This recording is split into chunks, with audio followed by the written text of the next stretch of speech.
there are hundreds of studies that indicate that faith has an actual medical value. The medical effect of faith is not a matter of faith, it's a matter of science. Prayer is one of the most fundamental of all human experiences, and so of course is an appropriate topic for a scientific investigation, as long as we keep in mind the limitations of scientific investigation.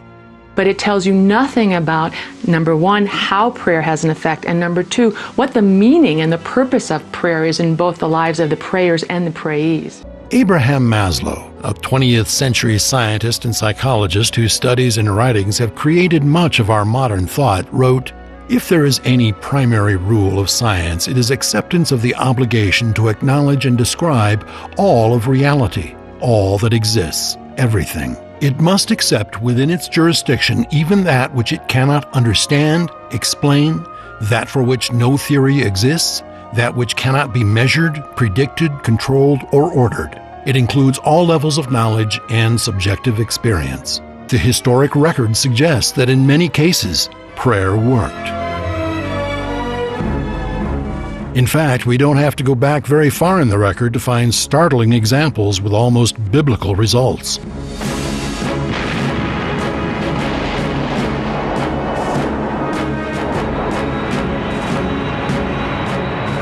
In 1991, United States military personnel were in the Persian Gulf preparing to go to war once again. Military chaplains continually encouraged the men to pray for the safe return of themselves and their comrades. And back home, millions of Americans were praying for their sons and daughters. According to U.S. Marine Major General Charles Krulak, the prayers of both the military and civilians were answered. General Krulak was responsible for supplying the frontal assault against the Iraqi army. The threat of chemical warfare created a critical need for an ample water supply for decontamination purposes. The general had discovered wells that could supply 100,000 gallons of water a day, but he received orders to move his base of operations 74 miles to the northwest to an area called the Gravel Plains. Attempts to drill for water produced only dust. Experts from oil engineers to Bedouins were unable to help. The date for the ground attack was drawing near, and still no water could be found. General Krulak had met with his staff officers for morning prayers since 1977. Now the critical need for water was the focus of their prayers. One Sunday morning, shortly before the launch of the ground attack, a colonel abruptly interrupted the prayer meeting. It was important, he said, that General Krulak come with him immediately.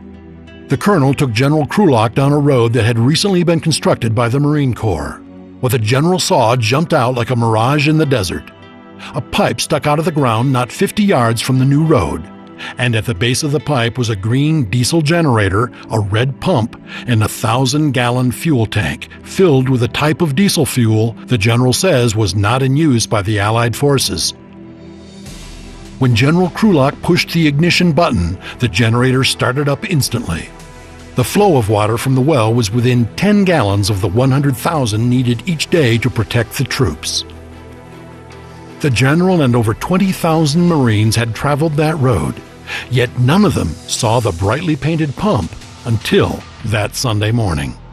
General Krulak, in an article published shortly after the end of the hostilities, is quoted as saying, "There was no way anyone could have driven down that road and not seen the well and equipment painted in multiple colors. That well was the result of the prayers of righteous men and women." There are hundreds, perhaps thousands of stories all related to prayer that come from our military history. But so far, they all appear to be anecdotal. Prayer is talking to God. One of the most important things we believe about God is that He's personal, that He's not a force, He's not this impersonal cosmic concept. He is a personal God who has created persons who are able to relate to Him personally.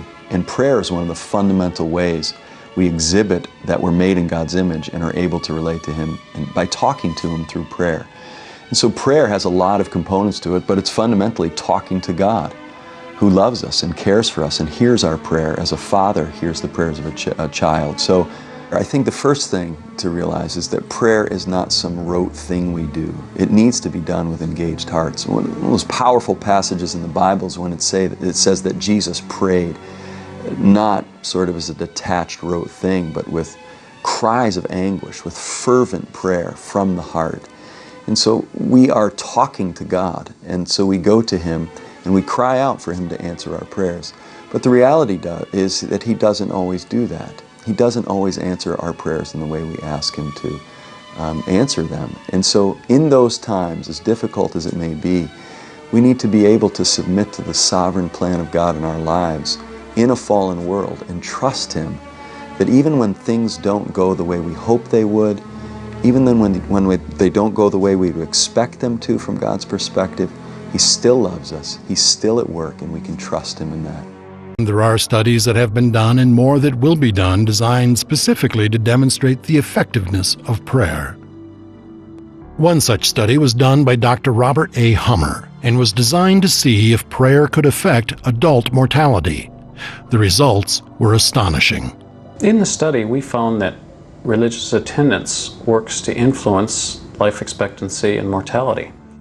Researchers from the University of Texas at Austin, the University of Colorado, and Florida State University followed about 22,000 people over a 9-year period and found that people who regularly attend church or religious services once a week on average live to 82 years.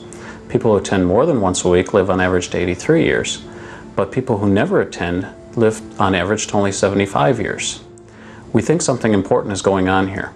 All of these studies begin with a bias, and the bias tends to be a religious one, and how much the bias affects the outcome is very evident in some cases, and in other cases it's hard to tell if the observer was putting aside his biases or not.